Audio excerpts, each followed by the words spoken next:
ভাইজান কয়টা টাকা ভিক্ষা দেন।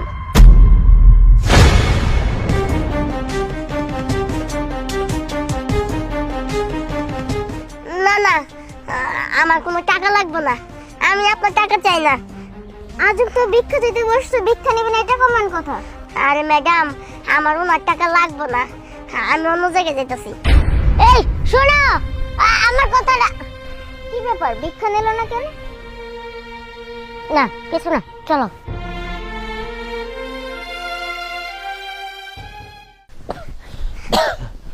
বাবা বাবা, সর্বনাশ হয়ে গেছে। সর্বনাশ? কি হয়েছে মা? এতদিন তো আপনার প্ল্যানের সাথে যোগাযোগ রাখে নাই, ভাবছিলাম টাকা পয়সা চাই এর লিগা, কিন্তু বাবা তা না, আপনার পোলা তো বিয়া করছে। দেখলাম যে বিদেশে একটা মায়া লইয়া আমাকে বাড়ির দিকে আইতাছে, আমারে ভিক্ষাও দিতে চাইছিল, আমি বাবা টাকা আনি নাই। বৌমা, তুমি এগুলা কি কইতেছো? তুমি যা কইতেছো তা সত্যি কইতেছো তো?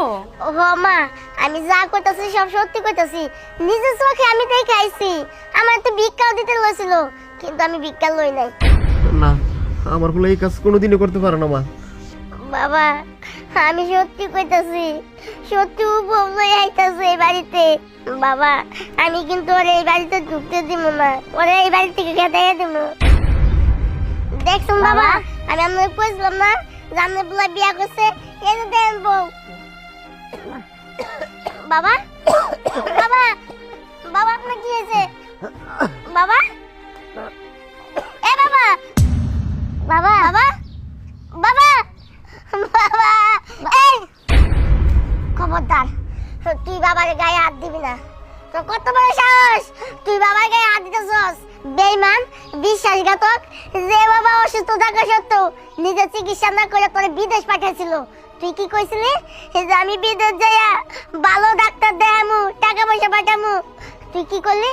তুই আমাকে কোনো খোঁজ খবরই নিস নাই, নিজের সুখের জন্য তুই আরেকটা বিয়া করছস, তাই না? আর আজকে আইছস বাবারে দেখতে, তাই না? তোর কোনো অধিকার নাই বাবার গায়ে ধরার।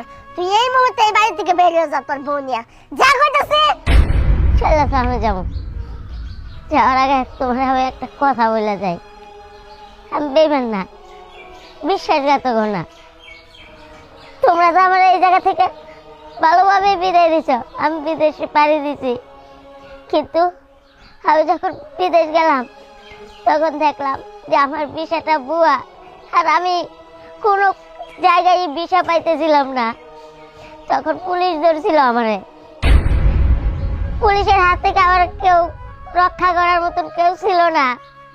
তখন ওর বাবার সাথে আবার দেখা হয়েছিল, ওর বাবা ছুটে আসছিল।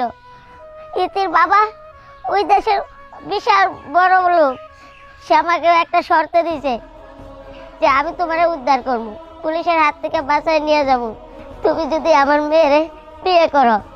আমি বলছি যে আমার বিবাহিত, তবুও তারা আপত্তি করে নাই, কইছে সমস্যা নাই, তুমি তো প্রায় এই জায়গায় থাকবা, তুমি মাঝে মাঝে দেশে গিয়ে তোমার মা বাবারে তোমার বউরে দেখে আসবা।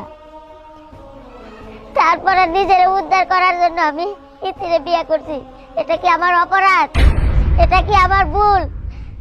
হ্যাঁ, আমি তোমাকে খোঁজ খবর নেওয়ার লেগে অনেক চেষ্টা করছি, কিন্তু পারি নাই।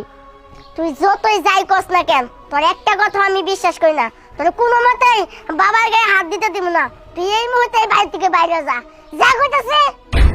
রিবু, শুধু একটা বার, শেষবারের মতন আমার বাবার মুখটা আমার একটু দেখ।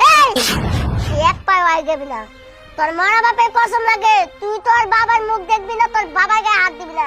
তুই এই মুহূর্তে বাড়ি থেকে বাইরে যা, যা বলছি। মা, বাবা, তুমি কি তোমার সন্তানের ভুল বুঝলা? তুই এখানে থাকবি না, তুই এখান থেকে বের হই যা। তোর কারণে আজকে তোর বাবা মারা গেছে। যা, তুই এখান থেকে বের হই যা, তোর মতো কুলাঙ্গার ছেলে আমার প্রয়োজন নাই। ঠিক আছে, আমি চলে যাব, কিন্তু মা, আমি বাবার চিকিৎসার জন্য টাকা নিয়ে আসছিলাম চিকিৎসা করাইতে, কিন্তু আমার বাবা তো এই দুনিয়া ছেড়ে চলে গেছে, আর চিকিৎসা করাইতে হইব না। এই টাকাটা বরং তোমরাই খরচ করো, ভালো থাকো তোমরা। তোর কোনো টাকার আমাদের দরকার নাই, তুই তোর টাকা নেই এই মুহূর্তে তোর বোনের বাইরে থেকে বাইরে যা যা